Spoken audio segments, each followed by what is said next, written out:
एक गांव में एक कुम्हार रहता था। वह बहुत परिश्रमी था, लेकिन जीवन उसके साथ क्रूर व्यवहार करता था। उसके बनाए हुए सारे मटके या तो फट जाते थे या बेच नहीं पाते थे। हताश होकर एक दिन वह नदी किनारे जाकर रोने लगा। तभी उसकी नज़र गौतम बुद्ध पर पड़ी, जो वहां विश्राम कर रहे थे। कुम्हार रोते बिलखते बुद्ध के पास गया और अपने दुख का हवाला दिया। बुद्ध ने ध्यान से उसकी बात सुनी और फिर पूछा, तुम ये मिट्टी कहाँ से लाते हो? कुम्हार ने बताया कि वो नदी तट से ही मिट्टी लेता है। बुद्ध ने आगे पूछा, फिर ये मिट्टी सूखने के बाद उसे आकार देने के लिए तुम क्या करते हो? कुम्हार ने बताया कि वह चक्र पर घुमाकर उसे आकार देता है। बुद्ध ने मुस्कुराते हुए कहा, और सूखने के बाद क्या होता है? कुम्हार ने कहा, मैं उसे भट्टी में पकाता हूँ।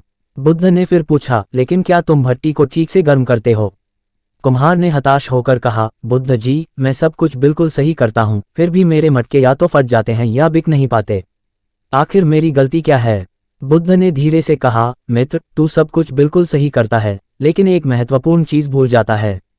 तू सूखी मिट्टी को आकार देते समय और गीली मिट्टी को भट्टी में डालते समय एक ही गति, एक ही बल का प्रयोग करता है।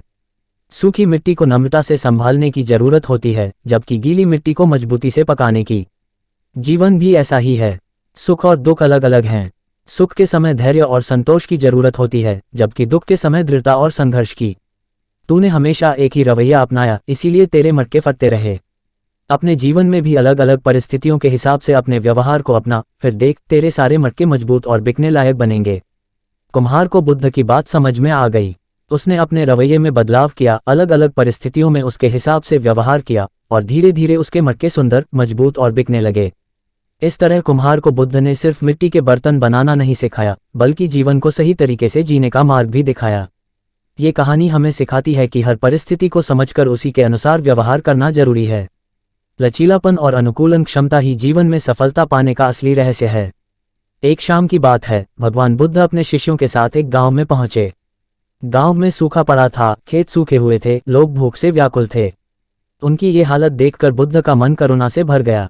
उन्होंने अपने शिष्यों से कहा, इस गांव के लोगों को दुख देखकर मेरा मन व्याकुल हो रहा है। क्या हम उनकी कुछ मदद नहीं कर सकते?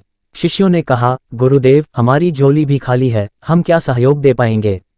बुद्ध मुस्कुराए और बोले, हमारे पास ज्ञान का खजाना है, उसका दीपक जलाकर हम कम से कम उनके मन का अंधकार तो दूर कर सकते हैं।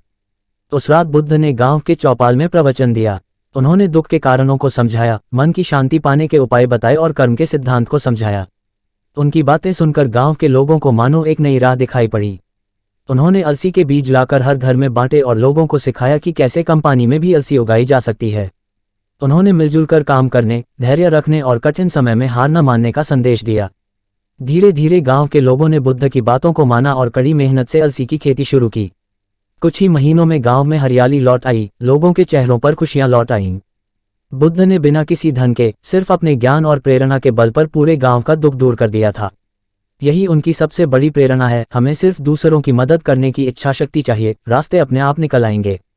ये कहानी हमें बताती है कि बुद्ध सिर्फ एक धर्मगुरु नहीं थे, बल्कि एक महान मानवतावादी थे। उन्होंने अपने ज्ञान का इस्तेमाल दूसरों के जीवन को बेहतर बनाने के लिए किया। यही उनकी प्रेरणा का सार है, जिसे हमें भी अपने जीवन में अपनाना चाहिए। आशा है आपको ये कहानी पसंद आई होगी।